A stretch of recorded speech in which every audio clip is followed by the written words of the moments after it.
Thumma yakunu mudghatan, kemudian menjadi segumpal daging. Ini proses kita nih, ya. Kemudian thumma yursalu ilaihil malak. Kemudian ketika kita udah jadi segumpal daging, diutus malaikat oleh Allah Azza wa Jalla kepada kita, sedangkan kita masih dalam rahim ibu kita.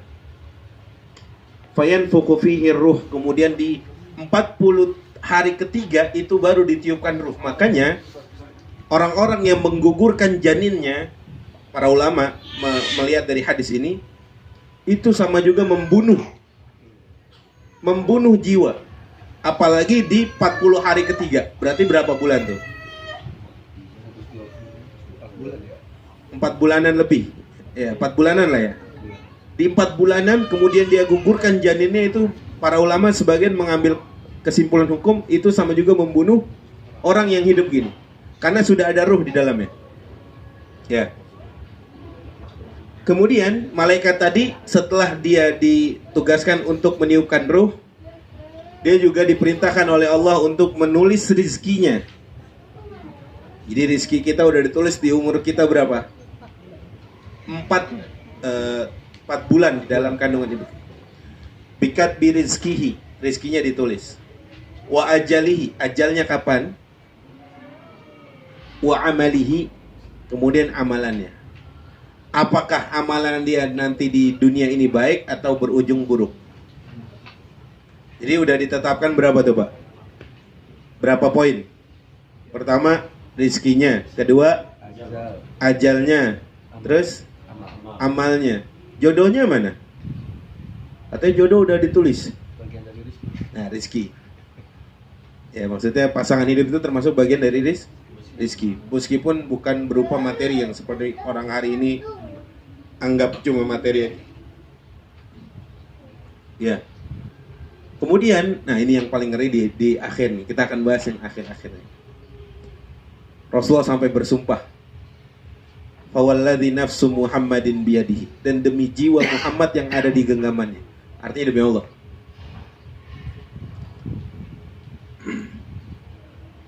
Inna ahadakum, kata Rasulullah, sesungguhnya di antara kalian la ya'malu bi amali ahlil jannah. Seumur hidupnya kelihatannya dia beramal dengan amalan ahli surga. Hati-hati. Hatta ma bainahu wa bainaha illa dhira'. Sampai saking kayaknya kelihatannya nih orang ahli surga banget gitu. Sehingga mungkin jarak dia antar surga cuma 1 hasta aja. Dhira' ini segini, Pak. Ini dhira'. Lengan nih. Fayasbiqu alaihil kitab, namun takdir lebih melesat mendahului dia. Fayamalu bi amali ahlin nar fayadkhuluha. Kemudian di akhir hidupnya dia beramal dengan amalan ahli neraka, kemudian dia masuk neraka. Dan kebalikannya. Wa innar rajul la ya'malu bi amali ahlin nar. Ada kayaknya seseorang seumur hidupnya nih orang hidupnya belangsak banget.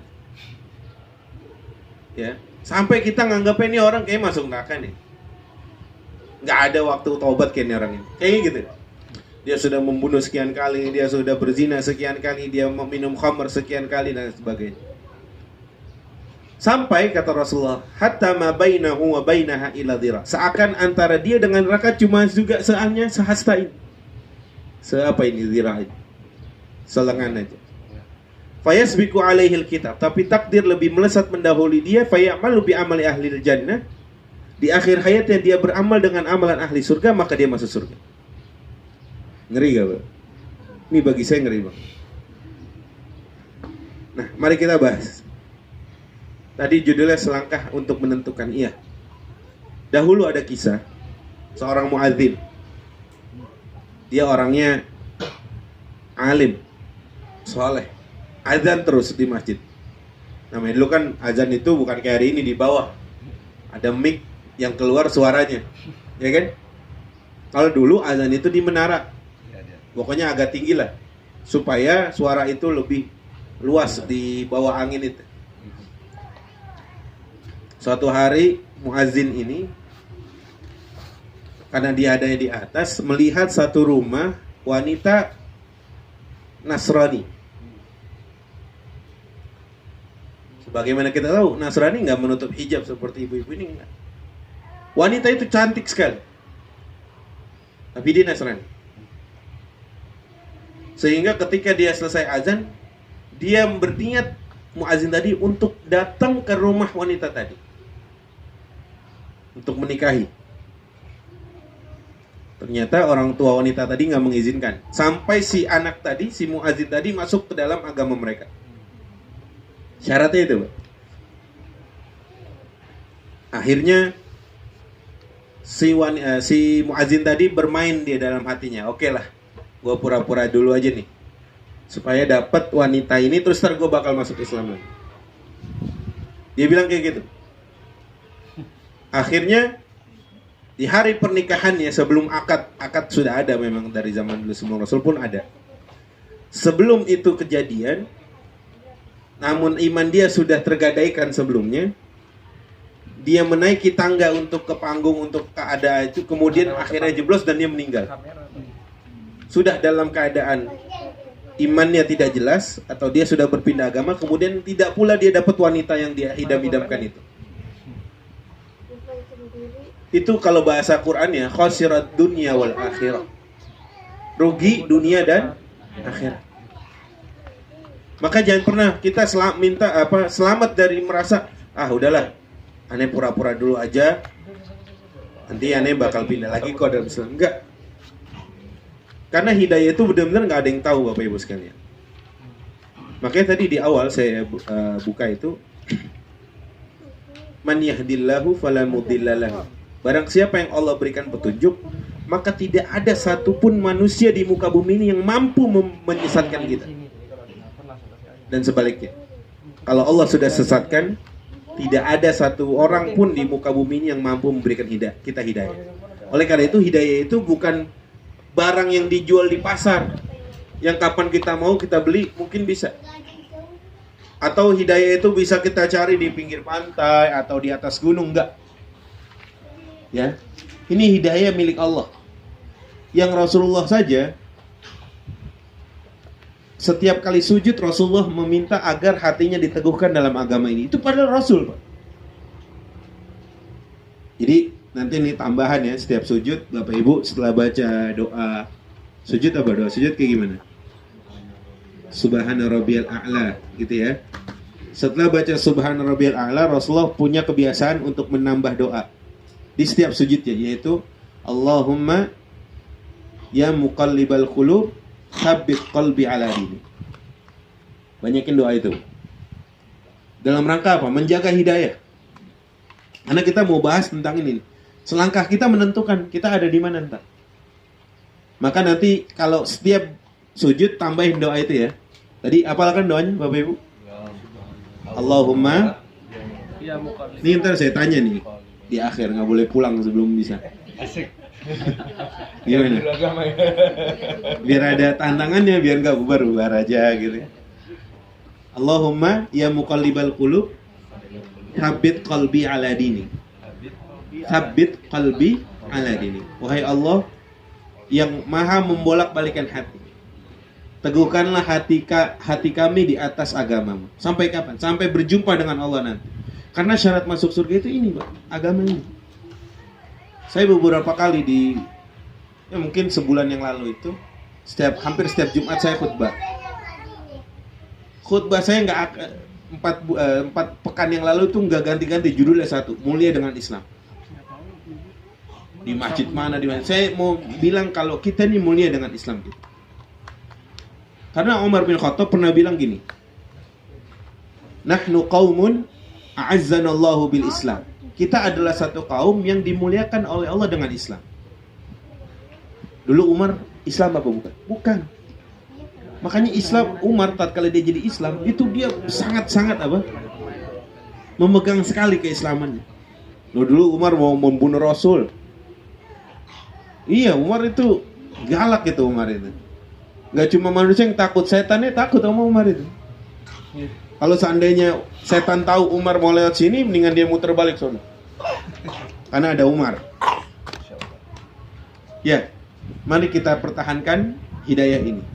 Nah, Bapak Ibu sekalian, ada beberapa poin yang harus kita perhatikan di hadis ini. Pertama,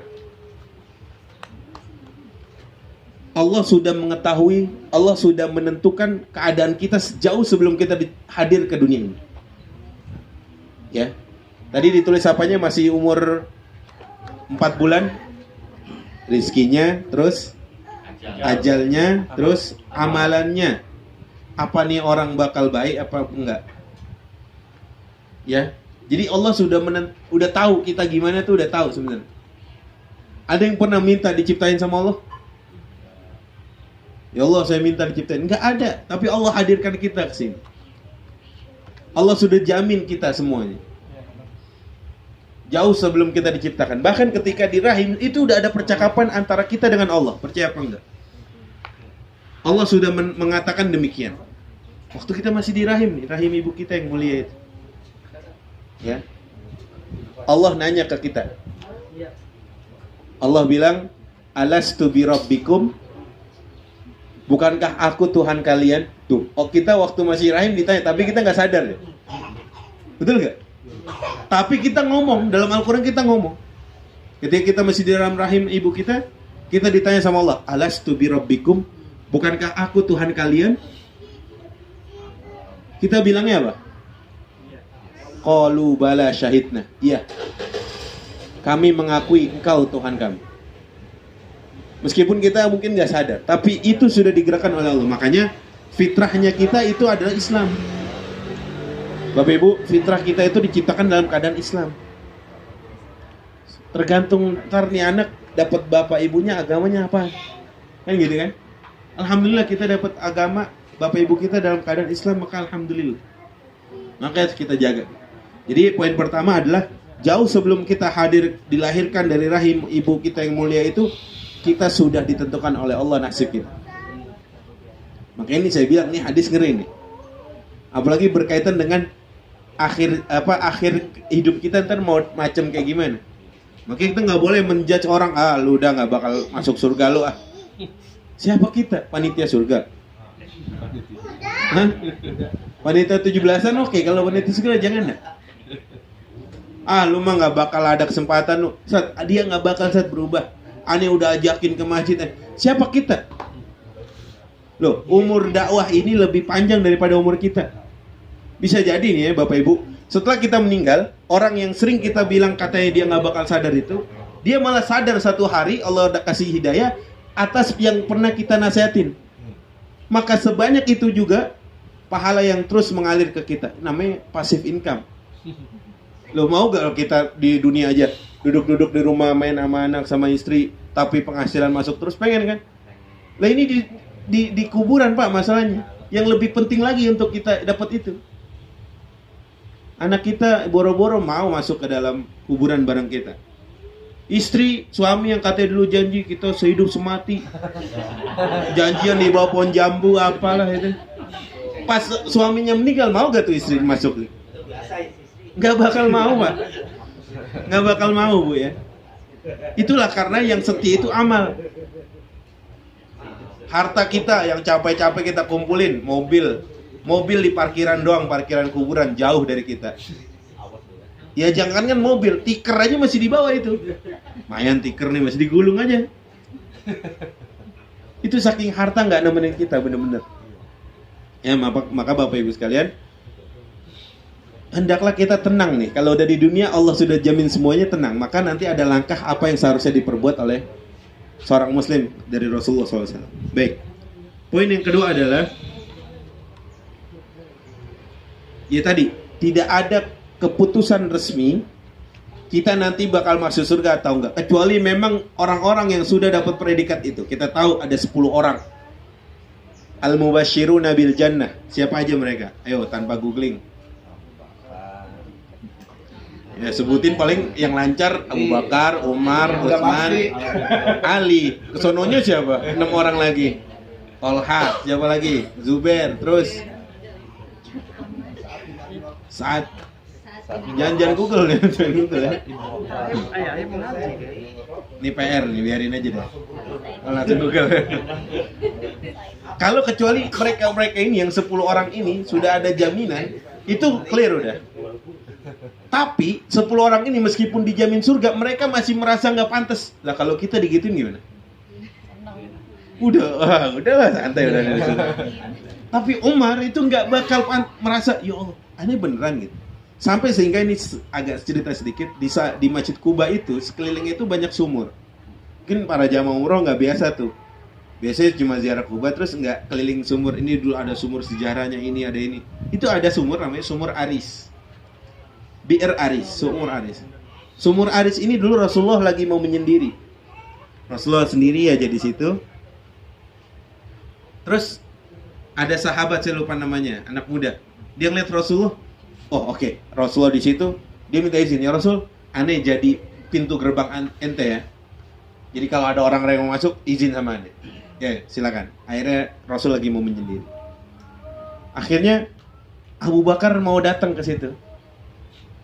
Dilihat ada yang jagain. Izinin aneh ke Rasulullah. Aneh mau masuk nemenin Rasul. Tar, aneh mau izin dulu sama Rasul. Akhirnya Abu Bakar masuk. Suruh masuk, kata Rasulullah, wa basyirhu bil jannah. Enak gak digituin, Mbak? Suruh masuk tuh Abu Bakar, kabarin kalau dia calon penghuni surga. Masuk. Umar ikut-ikutan. Oh, aneh mau masuk juga nih. Izin. Oke, kata Rasulullah, suruh masuk, kabarin kalau dia bakal masuk surga. Masuk Umar. Utsman. Ya, Utsman datang. Aneh juga pengen nih nemenin Rasulullah. Akhirnya kata Rasulullah, suruh masuk, kasih kabar kalau dia calon penghuni surga, tapi nanti dia bakal dapat ujian. Sini, masuk. Nah, Utsman akan ada ujian. Makanya fitnah di zaman sahabat itu mulai dari zaman Utsman. Utsman terbunuh, betul gak? Iya. Disitulah Rasulullah nongkrong. Akhirnya ketika Utsman, pernah satu hari ketika Utsman jadi khalifah di Madinah, Utsman pengen mengulang kenangan sama 3 sahabat beliau itu, Rasulullah, Abu Bakar, dan Umar. Akhirnya Utsman bawa cincin itu, karena kan khalifah itu dibekali cincin Rasulullah kan, Muhammadun Rasulullah tulisannya. Akhirnya Utsman sambil nginget kenangan waktu bersama mereka itu, Utsman mainin cincinnya gitu kan. Itu cincin jatuh ke mata air itu. Sahabat nyari 3 hari gak ketemu.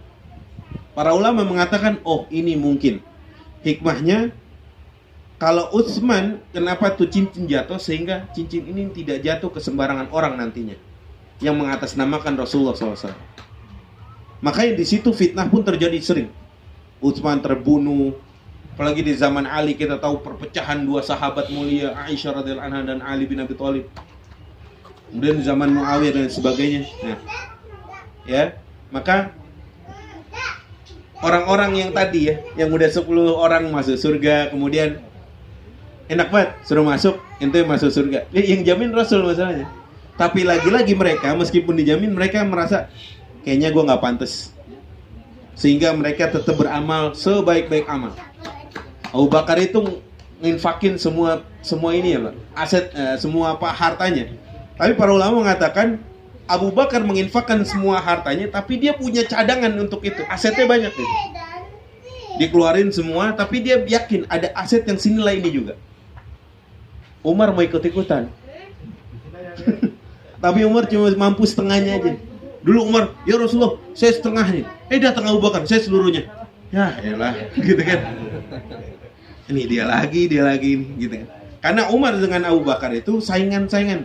Sampai Umar mengatakan gini, seandainya keimanan seluruh kaum muslimin setelah Abu Bakar itu di satu neraca, terus keimanan Abu Bakar di neraca yang lain masih lebih berat neraca Abu Bakar. Ya iyalah, Abu Bakar yang pagi-pagi, kata Rasulullah, siapa yang pagi ini puasa? Saya Rasulullah, yang lain kagak puasa. Siapa pagi ini yang udah jenguk orang sakit? Saya Rasulullah. Siapa hari ini yang sudah ngasih makan anak yatim? Saya Rasulullah. Saya yang pagi ini. Semuanya Abu Bakar. Abu Bakar yang menemani Rasulullah SAW di gua apa? Thur. Ya, gua Thur. Yang sampai disengat dan lain sebagainya. Maka mari berkaca dengan mereka. Mereka-mereka yang sudah dijamin surga, ayo kita ikutin langkahnya kayak gimana. Jangan ngikutin orang yang belum tentu surganya. Ya.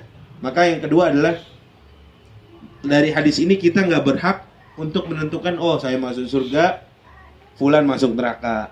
Enak banget kayak gitu. Enggak. Adapun janji-janji itu adalah agar manusia ya agar apa? Dia lebih semangat untuk beramal. Contoh kan Rasulullah pernah bersabda gini, jangan marah maka bagimu surga, gitu kan? Apal gadisnya? La taghdab walakal jannah. Jangan marah maka bagimu surga. Ya, kayak gini-gini nih artinya untuk membuat kita semangat untuk beramal. Poin yang ketiga adalah amal perbuatan manusia itu dinilai akhirnya. Dinilai akhirnya. Makanya gini. Hadis yang terakhir nih, potongan hadis terakhir ini itu untuk mengajari kita jangan buru-buru udahlah gue cukup nih segini nih. Jangan pernah puas untuk beramal soleh karena kita nggak tahu akhirnya gimana. Ya, maka hendaklah kita meminta kepada Allah agar istiqomah. Ini penting Bapak Ibu sekalian. Apalagi Ramadan dikit lagi, berapa hari lagi Ramadan? Sebulanan lagi apa 40-an hari lagi lah. Nah, itu udah, mari kita berdoa untuk berjumpa dengan Ramadan. Tapi jangan lupa, kalau kita minta agar disampaikan ke Ramadan, minta juga agar dimudahkan untuk beramal soleh. Karena yang nyampe ke Ramadan bukan kita doang. Copet nyampe Ramadan, betul gak? Begal nyampe Ramadan, masuk itu. Tapi apa yang di dalamnya dikerjain itu loh. Begal juga nyampe Ramadan, bajingan tengik juga nyampe Ramadan. Cuma yang bedain adalah jangan lupa kita agar minta kepada Allah dikuatkan untuk beramal di dalam Ramadan. Sehingga jangan sampai kita dapat bukan predikat nih, ancaman dari Rasulullah. Termasuk orang yang tersungkur, kata Rasulullah, dia masuk ketemu Ramadan, hidup selama Ramadan, tapi setelah Ramadan dosanya tak kunjung diampuni Allah. Sayang sekali. Maka udah deket nih ya. Minta sama Allah, ya Allah, sebagaimana aku minta agar disampaikan ke bulan Ramadan, maka berikan aku kekuatan untuk beramal soleh selama itu juga. Saya bilang tadi, begal masuk Ramadan, copet juga banyak, orang-orang yang nggak puasa, orang-orang selain Islam pun masuk Ramadan. Tapi kan mereka apa yang mereka perbuat? Ya, yang bedain kan kita apa? Amalnya. Dan poin yang selanjutnya adalah tadi kan Rasulullah bersumpah, betul nggak? Rasulullah bersumpah, maka bersumpah itu pun disunahkan untuk meyakinkan orang, tapi jangan asal sumpah. Orang Arab tuh banyak asal sumpah. Karena seakan udah kayak lisannya mereka gitu. Wallahi itu kayak udah empuk banget di sini ya, Ma. Sumpah deh gue, mungkin kayak gitu kali ya. Kalau orang Indonesia, sumpah gue lihat ini kayak gitu-gitu. Tapi bahasa Arabnya kan dia selalu bilang wallahi, kata dia. Wallahi, terus dia bilang juga warabbul Ka'bah gitu juga sering. Warabbul Izza dan sering gitu, sering. Tapi jangan asal sekedar sumpah, karena sesuatu yang remeh kalau dia kita gunakan pakai sumpah, malah nantinya nggak boleh, dalam agama ini nggak boleh. Disunahkannya untuk perkara-perkara yang besar, apalagi untuk persaksian yang memang butuh itu. Rasulullah ini kan perkara besar. Rasul sampai bilang, demi jiwa yang ada dan demi jiwaku yang ada di tangannya, di genggaman, demi Allah maksudnya. Sesungguhnya tidaklah satu orang di antara kalian beramalkan sampai akhir tadi hadis. Maka kalau ada perkara-perkara besar nggak apa-apa kita sumpah. Tapi perkara-perkara remeh jangan. Wallahi aneh bakal siang ini makan soto ayam. Nggak usah wallahi itu. Demi Allah siang ini aneh mau makan soto ayam. Ya nggak usah wallahi gitu. Tinggal datang ke tukangnya, mesen, makan, bayar, kan nggak usah wallahi. Baik. Kemudian yang kelima adalah dari hadis ini kita ngambil kesimpulan, kita bisa tenang dalam perkara rezeki kita. Ya rezeki udah dijamin. Cuma jangan mentang-mentang dijamin ya udah gue di rumah aja nggak kemana-mana. Dulu Umar bin Khattab pernah nendang orang, namanya Umar ya, darah tinggian juga. Pernah nendang orang yang doa doang di masjid. Lu ngapain di sini? Waktu duha itu, waktu orang kerja gitu. Ngapain di sini? Sono cari apa? Cari rizki. Kan rizki udah dijamin sama Allah. Ini sahabat juga kan berarti. Tendang apaan ente? Apa kata Umar? Innas sama'a la tumtiru dhahaban wala fiddah. Langit itu tidak menghujani ente emas dan perak. Sono pergi. Diusir, ditendang sama Umar. Ya, artinya ada usaha juga yang harus kita lakukan. Meskipun rezeki sudah ditetapkan oleh Allah Azza wa Jalla. Nanti ada pembahasan yang lebih penting lagi nanti. Baik. Kemudian adalah kehidupan kita ini ada di tangan Allah. Sehingga ajal kan sudah tahu. Yang hari ini ramai apa? Virus corona. Iya. Antum yakin nggak antum semua juga bakal mati tanpa corona? Hah? Iya. Sama kayak kita ketakutan kita di atas pesawat. Ya Allah, baca doa semua doa satu buku doa.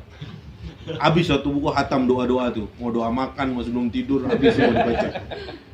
Karena dia katanya takut. Wah, gue bisa mati nih di atas pesawat. Lah, kita di atas pembaringan kita aja bisa mati gitu. Cuma yang jadi catatan adalah mau mati yang kayak gimana. Itu pilihan. Semoga kita dalam keadaan husnul khatimah gitu. Amin. Ada kok orang meninggal, ini orang nggak terkenal di dunia wala di media sosial, tapi meninggalnya dalam keadaan sujud, ya Allah. Meninggal lagi baca Quran, banyak itu kejadian itu. Maka kita harus tahu nih amalannya apaan kok Allah bisa sampai matikan dia dalam keadaan itu. Ada juga mati dalam keadaan joget-joget di panggung, mati di lapangan sepak bola. Belum lama, kalau nggak salah sekian tahun lalu tuh kiper Persela Lamongan apa? Benturan keras sekali itu. Meninggal di mana? Di lapangan bola. Ada meninggal yang naudzubillah dalam keadaan maksiat. Ya.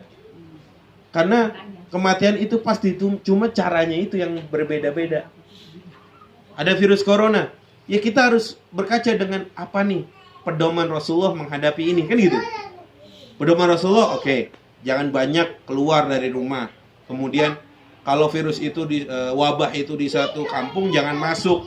Orang yang udah ada di kampung itu jangan keluar. Kan begitu manhaj Rasulullah. Ya. Dan ini udah kejadian dari jauh. Tadi saya udah dikit cerita. Dulu bahkan di zaman Umar ada namanya Ta'un Amwas. Wabah di Amwas di Palestina. Amwas itu salah satu daerah di Palestina. Umar dengan rombongan sudah mau masuk sana. Cuma ya udah hampir lah, kalau Umar di sini gerbang Amwas tuh udah di sana tuh. Gerbang Syam udah di pintu Bukit Golf itulah depan. Ketika itu Amwas itu gubernurnya Abu Ubaidah bin Jarrah. Kemudian Abu Ubaidah datang nyamperin Umar, diskusi. Aneh nggak mau masuk nih, karena ente lagi pada kena virus, kena wabah ta'un namanya, lepra atau apa itu penyakitnya. Sampai akhirnya debat. Kata Abu Ubaidah, ya ente masuk aja, udah tinggal dikit lagi nanggung, masa balik lagi ke Madinah, kan jauh kan gitu. Debat, akhirnya yang nengahin Abu Hurairah. Udah nggak usah debat. Anda pernah dengar Rasulullah bersabda, kalau ada satu kampung terkena musibah, wabah, virus atau satu penyakit, maka yang ada di kampung jangan keluar, yang di luar jangan masuk. Oh, selesai berarti urusan. Akhirnya Abu Ubaidah, gubernur Amwas ketika itu, gubernur Syam, meninggal karena wabah itu. Dan Abu Ubaidah ini orang kecintaannya Umar bin Khattab radhiyallahu anhu. Dan Umar sangat sedih ketika Abu Ubaidah meninggal dunia gara-gara ta'un itu tadi. Udah ketetapan kok. Sahabat ada yang matinya dibunuh, sahabat ada yang matinya kena kena racun itu atau kena wabah penyakit. Jadi kematian itu pasti. Maka kita diharap tenang. Yang kita pedulikan adalah bagaimana persiapan menghadapi itu. Ya. Dalam surat Luqman paling akhir Allah berfirman, "Wa ma tadri nafsun madza taksibu ghadan." Dan tidaklah satu jiwa ini tahu apa yang besok dia kerjain. Kan kita biasanya udah planning. Oh, tanggal 14 Maret kajian nih. Di apa nih namanya? Balai desa. Oh, enggak ada desa di sini. Balai warga. Kajian di balai warga jam sekian. Itu kan rencana kita kan. Tapi kalau Allah mau nyalain gimana? Kemudian lanjutan ayatnya, wa ma tadri nafsun bi ayyi ardin tamut. Dan tidaklah tahu, setiap jiwa tidaklah tahu di mana, di belahan bumi Allah mana dia meninggal. Dia nggak tahu. Ya. Dia nggak pernah tahu. Cuma kita berharap kepada Allah agar kita meninggal dalam keadaan yang baik-baik aja kan gitu. ya, maka kematian yang sudah Allah tuliskan bahkan jauh sebelum kita dilahirkan. Jadi kita belum lahir mati udah ada gitu. Ya. Terus misalkan gini Ustaz.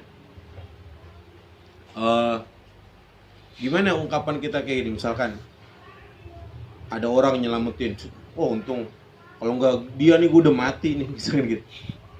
Kalau bukan gara-gara lu gue udah lewat kayaknya. Lewat mana emang? Ya. Itu gimana tuh? Yang benar gimana ungkapannya? Yang benar tuh kalau bukan karena Allah lewat ente itu. Sehingga bukan penyebabnya bukan dia gitu, karena Allah. Terus Allah kirim ente narik tangan aneh, nah aneh nggak mati kan gitu. Karena masih ada kesempatan untuk hidup. Makanya dulu saya waktu di Mekah haji tahun 2015 atau 16 tuh yang kejadian di Mina, yang ada kren jatuh itu. Itu saya ada di Mina itu. Saya ada di kerumunan orang yang desak-desakan itu. Bahkan saya udah mau mati aja lah saya. Kan katanya kalau mati dalam keadaan ihram ntar dibangkitkannya sambil bertalbiyah kan, labbaik Allahumma labbaik. Saya udah mau mati aja. Kejadian itu pokoknya ketika ingin Jamrah Aqabah, saya masih ingat Jamrah Aqabah. Cerita sedikit, karena jalanan besarnya ditutup sehingga jalanan kecil-kecil menuju Jamarat itu dibuka. Akhirnya satu jalan ini emang tertutup. Sehingga jamaah yang dari belakang nggak tahu, main masuk terus, ngisi terus. Kita udah panik, kita udah curiga ini kenapa kok nggak jalan-jalan. Saya sama berenam sama teman-teman saya orang Indonesia, mahasiswa juga. Saya bilang, wah ini nggak benar nih, mungkin kita agak ke pinggir dikit. Benar, kita agak ke pinggir dari tenda. Depan kita ada satu kloter mungkin orang Mesir. Tahu sendiri orang Mesir gede-gede itu badannya. Kita segininya doang mungkin orang Mesir. Gede, dia bilang muter jalan, jalanan terblokir. Akhirnya satu kloter kan banyak itu dia, bikin gelombang sendiri. Dan ya Allah, depan saya ada ibu-ibu keinjek segala macam. Saya nyelamatin diri itu, saya udah juga mau terhimpit banget, mati aja dah kalian gitu, dia bilang gitu. Tapi saya masih Allah selamatkan. Akhirnya saya sampai naik ke atas tenda ketika itu. Ada kayak semacam bak sampah gitu, saya dorong sebelum saya orang Pakistan kalau salah. Itu pun kayak ihram saya berdarah-darah itu, nah darah kakinya dia. Terus saya naik juga, udah saya takut itu. 48 derajat juga panasnya ketika itu. Wah pokoknya akhirnya malah saya sama 6 teman saya mencar, ketemu di atas tenda semua. Ketemu di atas, sini. Di bawah saya itu kira-kira dorong-dorongan itu sekitar 10 menitan. Ada yang keinjek, ada yang ihramnya semua kebuka, bawa bapak, kakek udah nggak hancur karu-karuan. Yang lebih parah yang 100 meter depan saya itu, yang banyak sebenarnya tumpukan manusia sampai semana ya? Ada kali segini tumpukan manusia gitu. Sebenarnya ada yang nggak kenapa-napa, tapi karena dia terhimpit, ya habis nafas meninggal juga gitu. Teman saya sampai ada yang bilang, udah aneh nggak mau Jamrat Aqabah, aneh mau bayar dam aja. Nggak, ayo kita berangkat. Kita nggak tahu, HP juga kita nggak urusin dia tuh ada di mana. Kita ada tas, kita jalan Jamrah Aqabah. Selesai Jamrah Aqabah, selesai itu kita tawaf ifadah, selesai baru buka HP. Itu dari rumah saya ditelepon 20 kali untuk memastikan saya gimana gitu. Dan saya lihat media sosial tuh udah ramai sekali pemberitaan apa yang terjadi tadi pagi itu. Saya baru buka HP maghrib itu. Ya Allah, saya bilang, kalau emang belum mati, belum nggak Pak? Ya belum, meskipun saya sangat terhimpit juga waktu itu. Ada orang Mesir, ada ibu-ibu bawa anaknya yang nggak tahu itu gimana nasibnya. Saya udah sempet ngalingin, menahan gitu, jadi tameng, saya mental juga dan lain sebagainya. Ya itulah, kalau emang meninggal kita nggak tahu. Ya, ada yang suami istri orang Indonesia juga, dia ustadz gitu. Anaknya 3 masih kecil-kecil, akhirnya anaknya yatim semua karena dia meninggal bareng, sampingan di kejadian itu. Ketumpuk bareng gitu. Ketumpuk bareng suami istri orang Indonesia dan lain sebagainya. Maka Bapak-Ibu sekalian, ini perkara mati ini ya kita tenang aja. Tenang aja, semuanya gampang mati. Ada virus corona ya kita ikutin manhaj pedoman Rasulullah gimana sih menghadapi virus ya kayak gitu. Adapun takdir Allah melesat kemudian menetapkan kita demikian dan demikian, itu urusan Allah juga. Kemudian yang poin selanjutnya adalah yang inti dari Judul kita ini adalah tentang bagaimana kita istiqomah di akhir hayat. Karena selangkah ini menentukan di akhir hayat. Kan tadi saya jelaskan hadisnya panjang itu. Ada yang nah ini para ulama komentarnya tentang hadis ini yang bagian paling akhir adalah ada manusia yang kelihatannya dia amalan surga, maksudnya gitu. Tapi di akhir hayatnya apa yang nampak beda sama yang di hati. Bisa dipahami ya, Pak? Apa yang nampak beda sama yang di hati. Sehingga kerusakan hatinya dia menyebabkan di akhir hayatnya dia malah berbalik 180 derajat gitu. Ya. Berbalik dari yang kelihatannya kayak ini orang adem banget, surgawi banget gitu kan. Tapi di akhir hayatnya karena ada penyakit hati yang mampu membuat dia berbalik arah seperti itu, maka dia di akhir hayat mengamalkan amalan ahli neraka, dia masuk. Nah sebaliknya ada orang yang memang kelihatannya wah pokoknya ini orang nggak ada kesempatan lagi buat taubat kayaknya nih. Gitu ya kira-kira pandangan kita. Tapi karena ada hati atau domir setiap orang yang diberikan oleh Allah itu, hati kecilnya itu dia berbicara lain. Nah mungkin kita tahulah kisah seorang pelacur yang masuk surga karena apa? Ngasih minum air. Itu bukan karena ngasih minum airnya, tapi karena kesucian hatinya. Apa setiap pelacur yang sampai hari ini pun ada ngasih minum air juga akan demikian? Enggak juga gitu.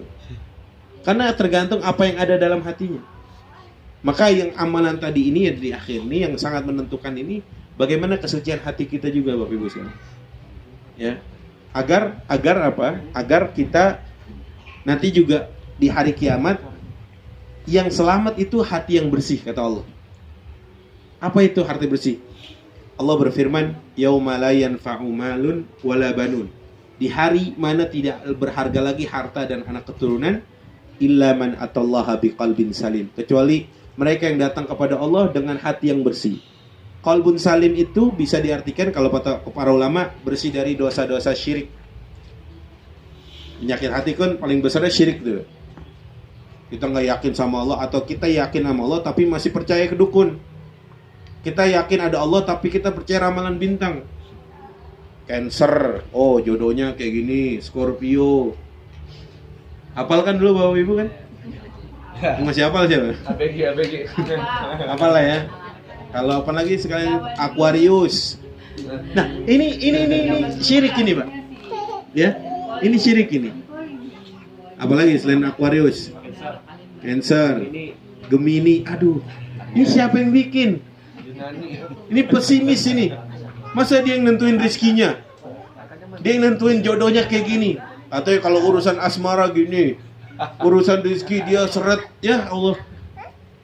Nah, kita percaya sama Allah, terus juga yakin nama yang gini-ginian itu syirik. Syirik itu bukan kita nggak percaya sama Allah, kita percaya tapi kita main dua kaki. Rajin sholat ke masjid tapi masih rajin ke dukun. Rajin sholat ke masjid tapi masih percaya di depan pintunya ada barang-barang supaya menangkal apa tuh? Menangkal corona apa. Ya, yang kayak gitu ya nggak boleh. Dulu orang Arab itu dia bukan nggak percaya sama Allah, dia percaya kok ada Allah. Buktinya dalam Quran itu kalau dia berada di dalam keadaan yang sangat terhimpit sekali, mereka akan bilang Allah. Fitrah Pak, fitrah. Wa idza ghasyiyahum maujun kadzulali da'u Allah mukhlishin lahuddin. Jika dia berada di tengah ombak dengan yang sangat gulung yang sangat lebat sekali itu ombaknya, yang besar sekali, dia akan berdoa kepada Allah, dia akan memanggil Allah. Itu fitrah.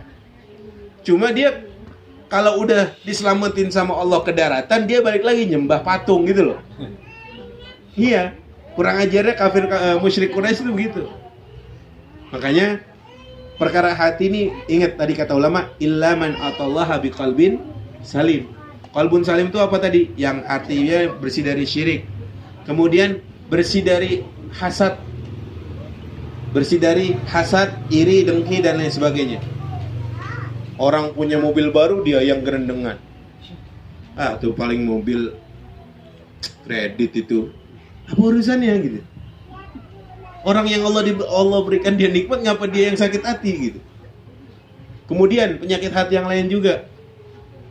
Ya, diantaranya hasad, iri, dengki. Ini sama nih, ada kakak aja dia nih.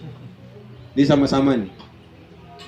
Jadi kalau hasad itu Definisinya kalau dia lihat nikmat orang lain, dia pengen nikmat itu hilang dari diri orang lain itu. Itu hasad. Ya. Beda kan kalau kita lihatnya nikmat orang lain tapi kita Masya Allah ya, doain gitu. Kalau hasad tuh tuh mobil moga tabrakan, kan gitu. Jahat banget itu kan. Gue doain tuh tabrakan, atau kalau enggak dilecetin sama orang. Itu penyakit hati. Hati-hati bapak-bapak, ya. Saya bilang tadi Abdullah bin Ubay bin Salul bisa jadi gembong munafik gara-gara hasad yang enggak kunjung sembuh. Jangan sampai. Tapi ada hasad yang dibolehkan dalam agama ini, cuma 2. Nih, boleh hasad cuma di 2 tempat. Tapi bahasanya bukan hasad malah. Kalau hasad kan tadi gimana definisinya? Kita lihat nikmat orang, kita pengen nikmat itu hilang dari dirinya. Kalau ini bahasanya gibtoh. Gibtoh itu kita pengen nikmat orang, tapi jangan sampai nikmat itu hilang dari dia. 2 ada yang dibolehkan dalam agama ini. Yang pertama, tidak boleh hasad kecuali kepada orang yang Allah berikan ilmu, kemudian dia mengamalkan siang dan malam. Nah itu kita boleh, oh gue pengen kayak dia nih. Atau yang redaksi lain, riwayat lain, kata Rasulullah, orang yang diberikan Al-Quran, hafalannya, kemampuan baca tafsirnya, tadabburnya, kemudian dia membacanya siang dan malam, nah kita boleh iri yang kayak gini. Yang kedua, orang yang Allah berikan harta, kita boleh iri sama orang macam ini, yang dia infakkan siang malam di jalan Allah. Pernah gak Pak ngeliat orang, ya Allah ini orang infaknya aja 500 juta, 2,5% aja 500 juta, berarti berapa ini dia, gitu kan gak? Nah kita tuh iri sama kayak gini nih boleh Bu.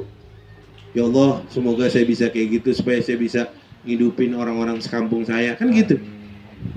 Nah itu yang begitu nilainya sama orang yang beneran nginfakin itu. Ya, ingat, jangan sampai penyakit hati kita malah menyebabkan akhiran kita ini jelek. Udah bagus-bagus dari awal, langkah terakhir karena hati kita busuk, berantakan semuanya. Ya, maka Bapak Ibu sekalian, ya ini sebagai penutup, hendaklah kita bersih-bersih hati nih dari sekarang. Kan udah hafal nih, tombol hati. Tapi nggak dilakuin nih, hafal liriknya doang gitu. Ya, obat hati apa aja? Baca Quran. Ini baca Quran aja kagak. Terakhir baca Quran kapan? Kalau terus udah gitu dia bilang, "Ustaz, ana punya Quran bagus, Ustaz. Ana beli di Madinah waktu itu, waktu umroh." Langsung ana ke percetakannya. Ya terus dibaca? Enggak. Ya.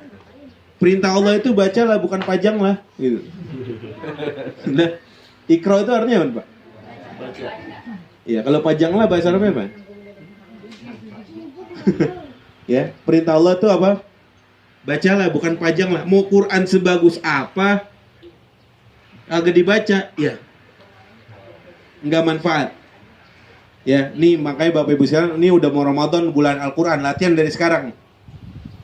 Kalau di bulan Ramadan aja yang kata bulan Al-Quran kita nggak hatam-hatam, apalagi di bulan selain Ramadan, Pak. Cuma kita harus latihan. Jangan terkaget. Awal Ramadan habis tarawih dibaca 3 juz. 3 hari nggak baca Quran, pegel katanya. Ya nggak gitu. Dari sekarang nih, sekarang masih Rajab kan? Rajab itu kalau para ulama bilang bulan untuk bersih-bersih dosa. Sya'ban bulan untuk nanam. Ramadan metik. Ramadan bukan baru nanam, Pak. Ramadan itu udah metik. Sehingga bagaimana kita misal ya, dalam perkara baca Quran nih, kita latih 1 hari aja, 1 hari 1 juz. Berat kayaknya, 1 juz itu 10 halaman. Setengah ada, setengahnya, oke 5 aja udah nggak tahu selesai kapan itu. Tapi yang penting dilatih Bapak Ibu sekalian. Ya, karena ini udah mau masuk musim kebaikan, maka kita harus benar-benar persiapin diri kita.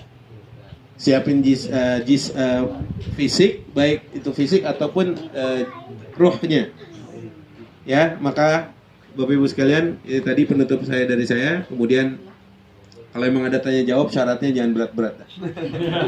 Pertanyaannya jangan berat-berat ya.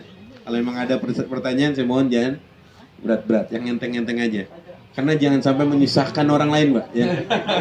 Jangan sampai menyusahkan orang lain. Aku lu qouli hadza astagfirullah walakum. Silakan dari Bapak atau Ibu bisa saya kembalikan ke MC. Terima kasih pada Ustadz yang sudah memberikan tausiahnya. Ada yang mau bertanya, Bu? Bapak ada yang tanya nggak? Pak Indra.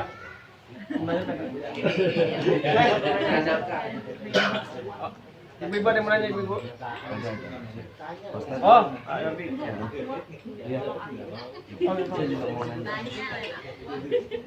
Ustadz mau nanya, ada amalan biar kita husnul khotimah yang diajarkan oleh Nabi, apakah ada?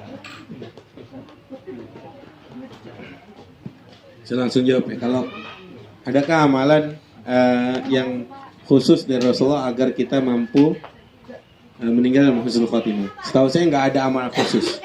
Yang ada hanya doa. Doa agar terus dalam keadaan hidayah itu. Karena kalau kita meninggal dalam keadaan muslim, itu insya Allah husnul khotimah. Ya, meninggal dalam keadaan muslim itu husnul khotimah. Itu satu. Adapun nanti tambahan husnul khotimah yang lain, misal kita dalam keadaan baca Quran atau dalam keadaan bersujud, ya kan? Nah, itu kan Allah pilihkan ada tambahan lain. Jadi gini, ada ungkapan seperti ini, man syabba ala syai'in syaba alaih.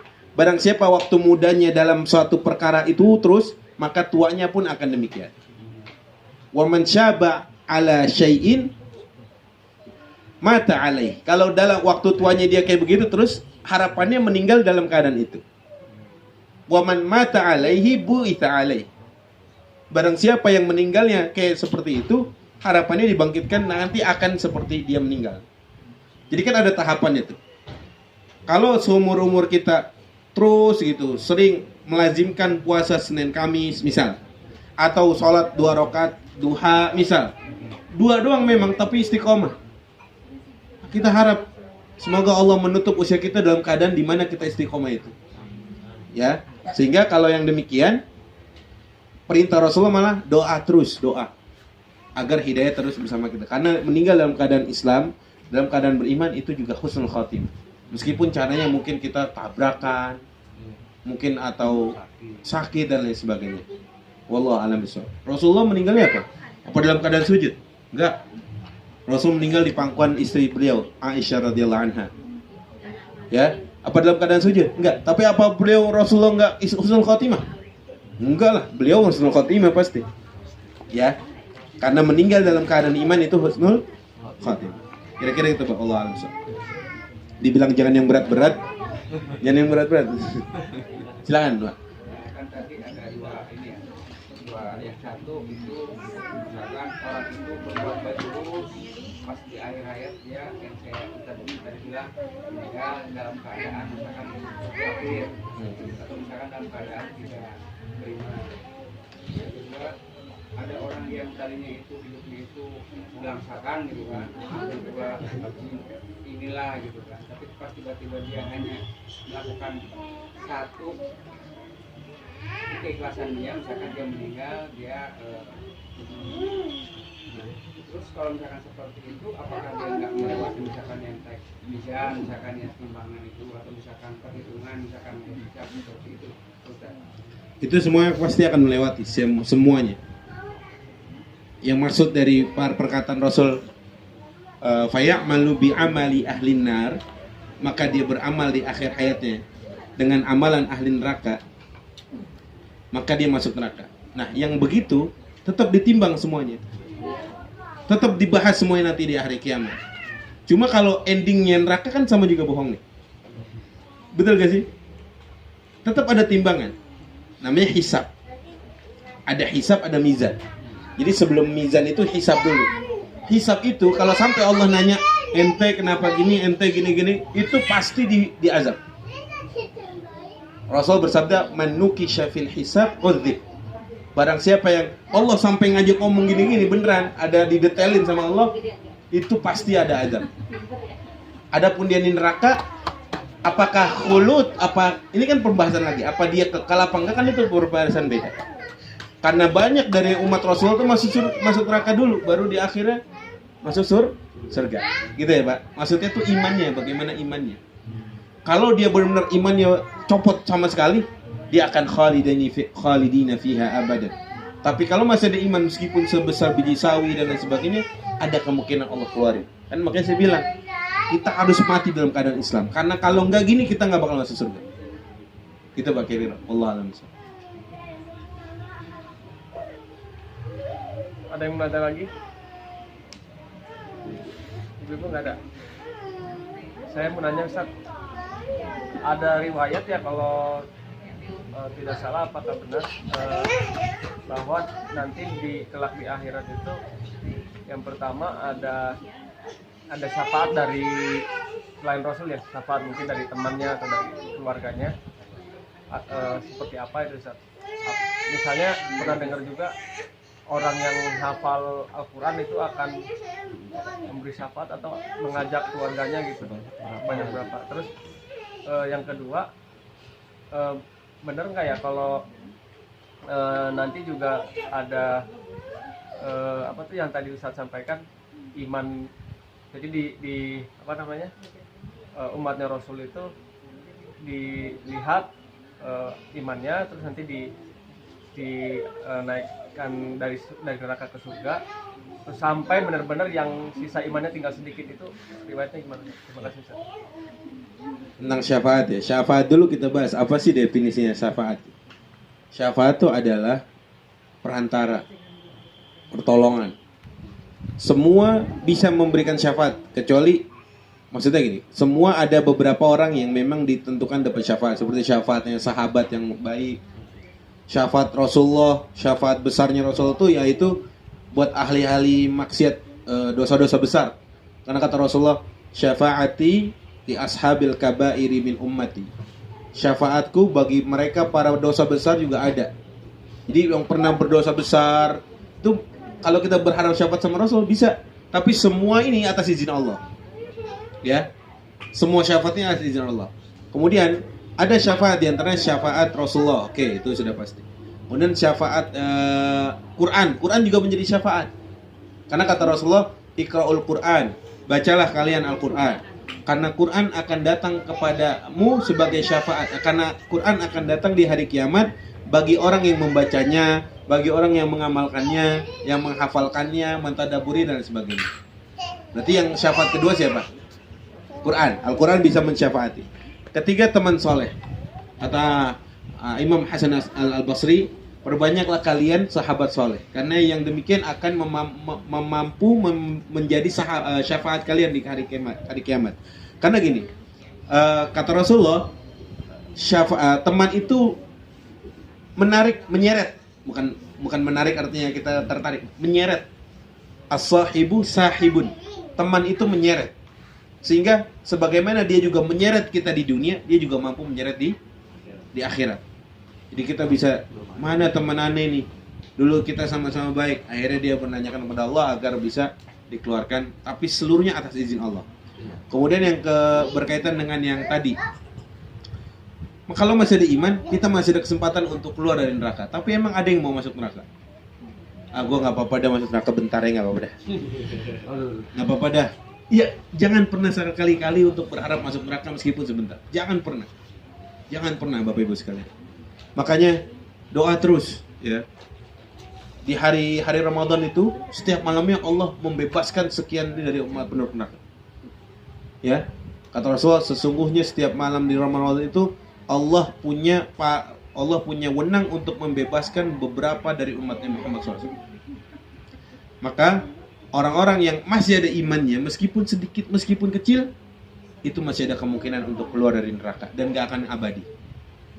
Berkata nih digiling dulu, tapi baju kotor nih, kena noda kecap, masa mau masuk lemari yang bagus dulu? Enggak, masuk dulu mesin cuci, siramin air, giling lagi, ya kan? Kok masih ada? Habis disikat dia manual. Ibu-ibu kan gitu kalau masih noda-noda kan, sikat manual, habis sikat dibilas, diperes lagi, udah gitu dijemur kena panas, udah gitu disetrika lagi, dilipat baru kalau udah wangi taruh dah. Gitu kan? Nah, makanya kalau sambil nyuci sambil tadabur tuh, Bu. Ya Allah. Ya gitu kan? Biar ada nilai-nilai imannya gitu. Sambil nyuci sambil tadabur. Atau sambil masak juga tadabur. Saya aja kalau masak mie nih. Jadi masak jangan sekedar masak gitu, Bu. Kalau lagi ngerebus itu, coba bayangin. Ya Allah, ini api dunia aja udah sebagian mendidihnya ya. Apalagi api neraka ya Allah tuh.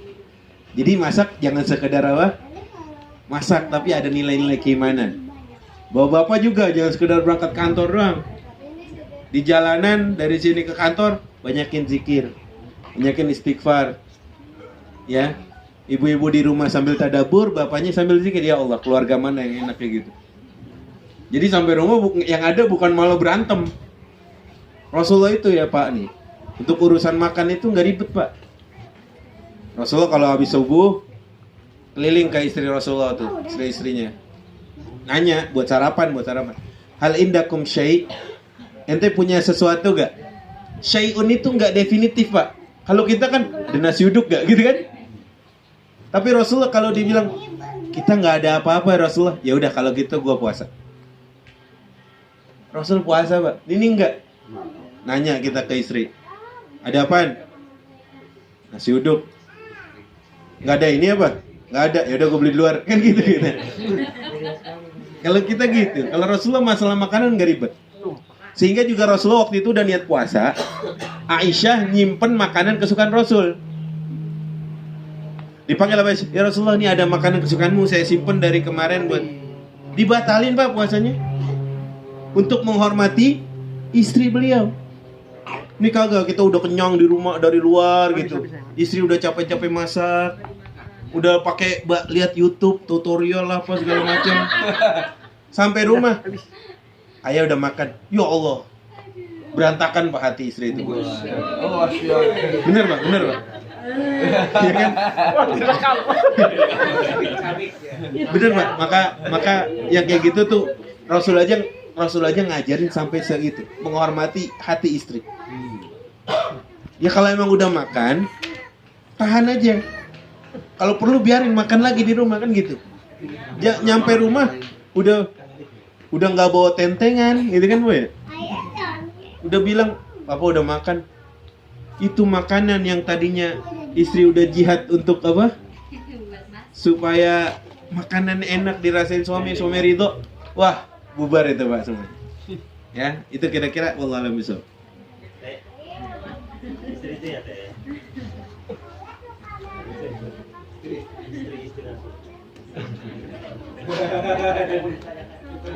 Baik, mungkin kalau ada satu pertanyaan lagi, ibu-ibu ada yang mau tanya? Udah paham semua insya Allah Ustaz. Kalau gitu kita tutup aja ya Bapak Ibu ya. Kayak sok atuh. Baik, kalau gitu kita sama-sama bersyukur bahwa pada hari ini kita telah mendapatkan banyak ilmu dari yang disampaikan oleh Ustadz. Semoga bisa bermanfaat dan dapat diaplikasikan dalam kehidupan kita sehari-hari, di mana hadis yang tadi sangat jadi pelajaran buat kita semua untuk selalu istiqomah di dalam agama ini. Semoga kita semua istiqomah dan mati dalam keadaan husnul khotimah. Amin. Jazakallah khair kepada Ustadz. Semoga mendapatkan keberkahan. Mari kita sama-sama tutup dengan membaca hamdalah dan doa kafaratul majelis. Alhamdulillah rabbil alamin. Subhanaka Allahumma wa bihamdik. Asyhadu an la ilaha illa anta astaghfiruka wa atubu ilaik. Saya ucapkan mohon maaf. Assalamualaikum warahmatullahi wabarakatuh. Waalaikumsalam warahmatullahi wabarakatuh.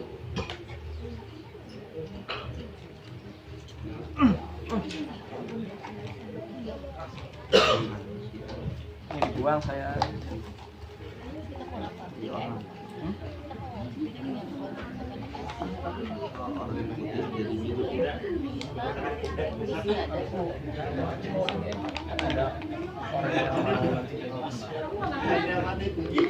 Ketemu. kalau juga kagak mau jadi anggota DKS, nggak ada dia juga nggak ngefek. biasanya kalau mau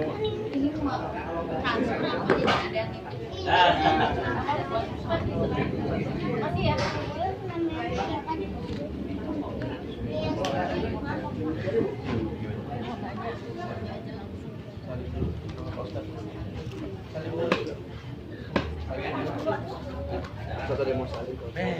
siapa namanya ini? Albi dong. Albi.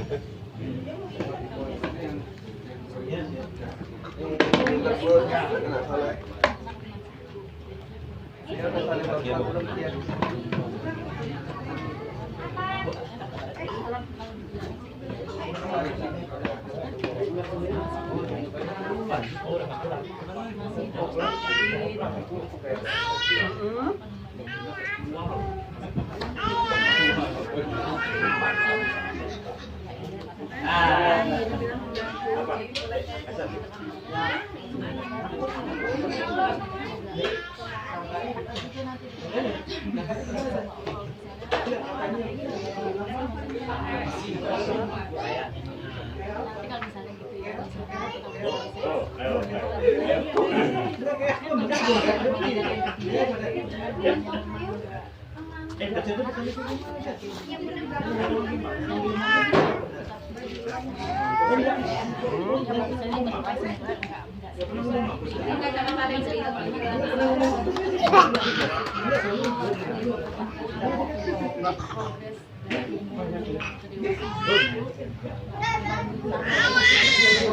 Iya, minta makan kak.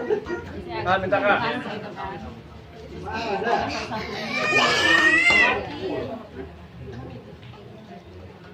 Sejauh ibu sudah menasihati, sejauh ibu sudah doain, ibu harus tahu kalau karena gini, yang dilarang itu kalau kita nggak ada langkah sama bodo amat, punya anak mau ngapain serah, itu yang bakal ditanya benar-benar sama Allah. Sedangkan hidayah kan beli, ibu nggak usah khawatir, karena ada contoh. Dulu Nabi Nuh alaihissalam, anaknya gimana? Anaknya ada, tapi kita jangan jadi kambing hitam ya untuk itu. Anaknya Nabi Nuh, emang tinggal dibilang molan di Inna Muhammad orang